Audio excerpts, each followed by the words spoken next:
Bueno, se ha abierto el debate sobre la ley del salario mínimo. Se ha propuesto eliminar esta ley, pero ¿cómo esto pudiese afectar nuestro bolsillo o la economía del país? Jorge Colbert nos dice lo que no te dicen.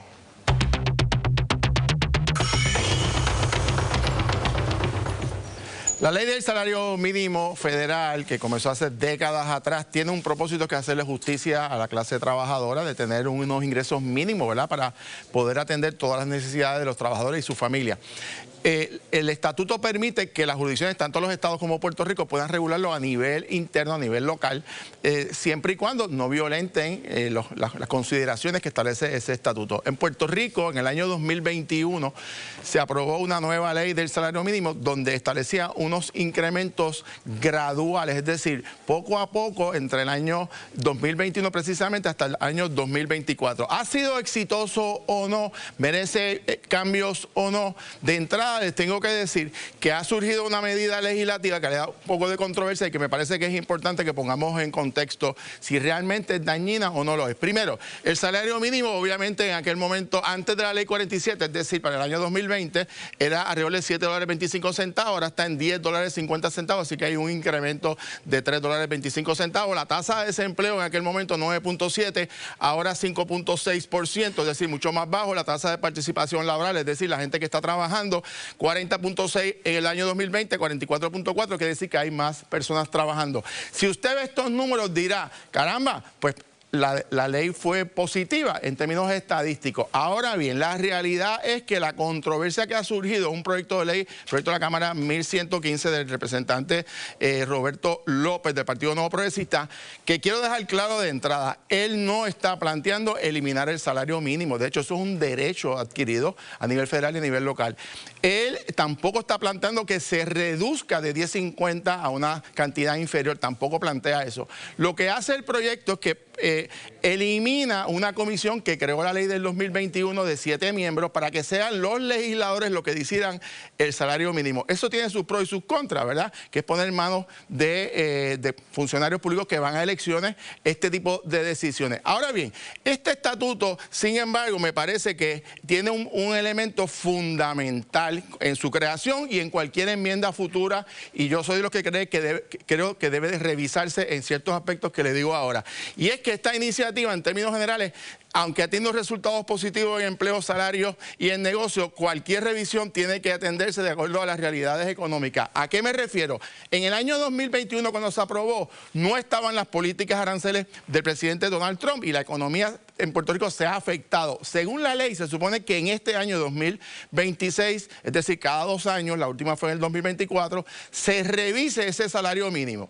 Si se aumentara de nuevo con las condiciones económicas de este momento y además con la incertidumbre que hay con los fondos federales el año que viene, pudiese ser dañino a la economía puertorriqueña. Por consiguiente, debe haber unos criterios mucho más específicos de establecer para que haya, por ejemplo, un crecimiento económico que se sostenga por más de 3 años, el crecimiento o la apertura de negocios, tipos de métricas que puedan entonces establecer las condiciones para aumentarlo nuevamente. Por ahora no se contempla un aumento del salario mínimo, las empresas deben estar tranquilas y debe de examinarse porque lo que pasó, por ejemplo, en el área metropolitana no fue lo mismo en pueblos de la montaña, sobre todo en las pequeñas y medianas comercios en la montaña, en áreas distantes, donde sí hubo un efecto detrimental en muchos negocios. Así que esto debe de revisarse con mucho cuidado, con todos los sectores participando, no de manera unilateral, y sobre todo hacerle justicia tanto a los trabajadores, pero también como a los empresarios, porque son los que crean los empleos y que al fin y al cabo son los que pagan los aumentos salariales. Pasamos con Laisa.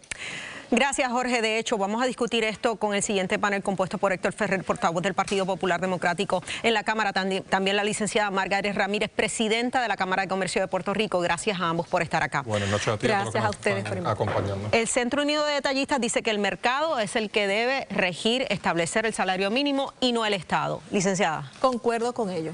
¿Sí? Concuerdo con que el mercado es el llamado a regir los asuntos tanto salariales como de precio, etcétera. Representante, ¿y esta medida? Yo soy autor de la ley que estableció el salario mínimo en Puerto Rico, en donde escalonadamente vimos unos aumentos por años consecutivos y creó esta junta para quitarle a los políticos la decisión de tener que aumentar o no el salario mínimo, porque no se estaba haciendo.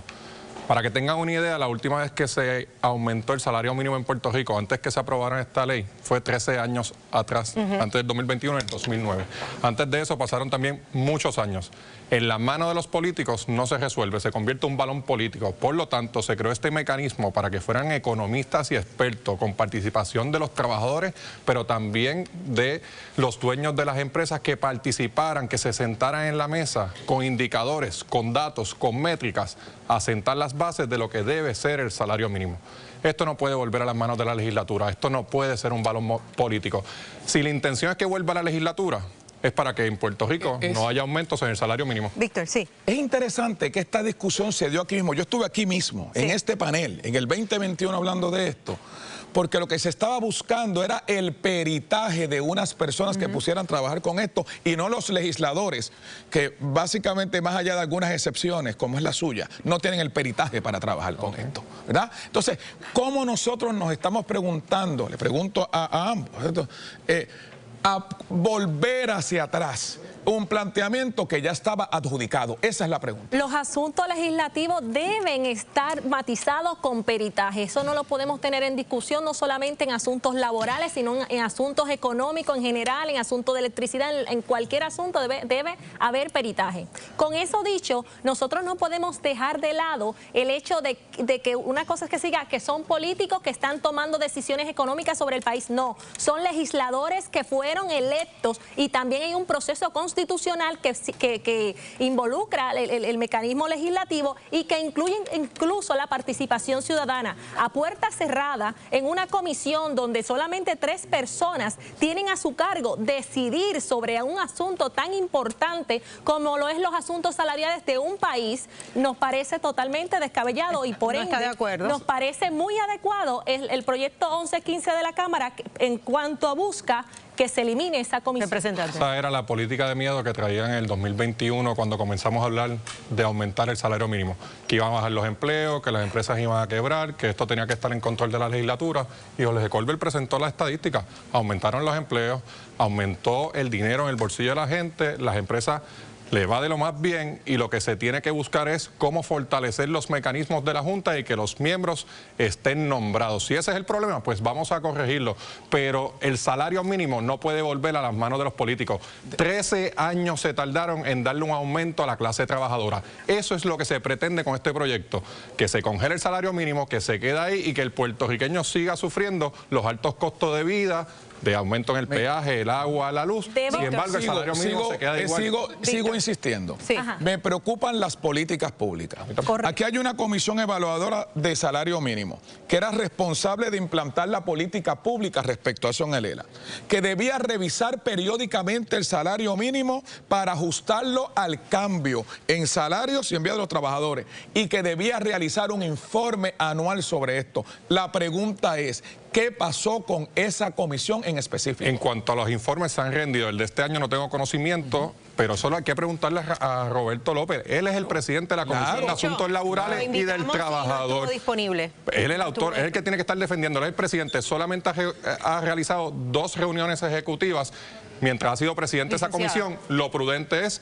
llamar a vista pública a los miembros de la comisión y que rindan cuentas, que se encuentre hasta el secretario del Trabajo y la empresa privada. ¿A quién le corresponde llamar a vista pública? Esa posición ha sido una que no es constante, que ha sido variante y por ende cada vez que se cambia un secretario de Estado se juega con el número de miembros del trabajo, perdóneme, se trasjuega con el número de miembros de esa comisión. No, eso es ahora, porque antes no era así cuando había otros secretarios del Trabajo. Es la realidad con la que vivimos ahora mismo y esa es la que debemos atender. Y aclarando los números de ahorita, Colbert muy bien dijo, esos son indicadores que nada están relacionados con el salario mínimo. Aquí no estamos hablando de si es correcto o no, si hay que aumentar o no el salario mínimo. La realidad es que los patronos no tienen como factor único las obligaciones que le impone el Estado. Los patronos también ofrecen salarios marginales, ofrecen planes médicos, planes de ahorro, etcétera, que son beneficios que tienen los empleados y que no están llamados por una obligación legal que le imponga el Estado, sino por las consideraciones. Pero hay un salario mínimo y tiene que establecerse un salario mínimo. Y los patronos están sentados en la comisión. O sea, el lugar para discutirlo es donde estén los expertos, no en el balón político de la legislatura. En la legislatura se tardaron más de 13 años en darle aumento al salario mínimo. del 2009 al 2021. Si echamos del 2009 para atrás, es aún más porque hemos dependido de que el gobierno federal aumente el salario mínimo para que los puertorriqueños puedan tener ese aumento. Con esta ley se dieron 3 aumentos escalonados. Que según los indicadores económicos fue de forma positiva y ahora se va a analizar otra vez. Hay que esperar a analizar ese informe, ver qué es lo que pasa y desde la legislatura lo que tienen que es fiscalizar y llamar a esa comisión. Oye, se nos acaba el tiempo. ¿Quién va a rendir el informe? ¿Qué indicadores van a utilizar? ¿Dónde podemos mejorar? Y de ahí basar el debate, pero que se hable de que la legislatura va a venir obligada cada 4 años es hasta inconstitucional. Una legislatura no puede obligar a otra. Sí, esos indicadores no inciden en el salario mínimo. Es importante saber que 3 personas no pueden controlar, no pueden disponer sobre un asunto tan importante como los salarios. Pero el tribunal decidió sobre eso, y el tribunal fue claro y dijo que las decisiones habían estado correctas. Pero como no le gustó la decisión, ahora quieren en la legislatura que los puertorriqueños no tengan una calidad de vida con salarios justos y dignos. Representante, los voy a volver a invitar. Ya están invitados nuevamente para ampliar sobre este tema y esta silla pues va a estar ocupada por el autor de la medida que no estuvo aquí hoy con nosotros. Pasamos con Kimberly. Gracias, Laisa. Mira, felicidades al recién casado, ¿verdad? Hay que desearle felicidades en sus nupcias. Y quédese con nosotros porque hay lucha interna en el PNP. No se detiene. ¿Qué es lo que está pasando dentro de la colectividad? Lo analizamos con este tremendo panel radial, así que usted no se lo pierda. ¿Y qué pasa si los menores son desconectados de las redes sociales? Esa es la pregunta. La propuesta ya genera controversia y aquí la analizamos. Además, ¿por qué hay tanta controversia con la secretaria de Vivienda? ¿Renuncia? ¿Se queda? ¿Qué sucederá? Le decimos solo aquí. Quédese con nosotros. Y escucha esto.